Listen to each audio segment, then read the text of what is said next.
Čau! Kas teicis, ka putekļu un mitru izturīgam telefonam ir jābūt neglītam? Tā viss nav. Šeit man rokās ir Sony Xperia Go.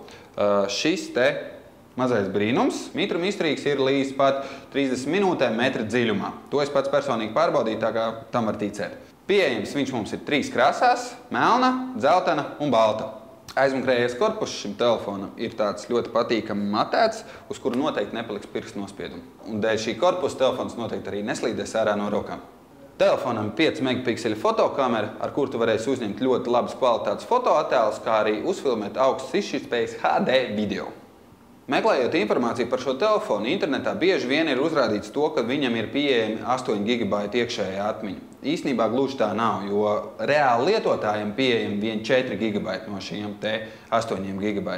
Bet, ja tev ar 4 GB tomēr tik un tā ir pa maz, tad tu vari telefonā ielikt atmiņas kartiņu un papildināt vēl ar papildus 32 GB. Savukārt, ja tomēr tevi interesē, kur palika šie te 4 GB, tad tie ir nepieciešami telefona darbībai.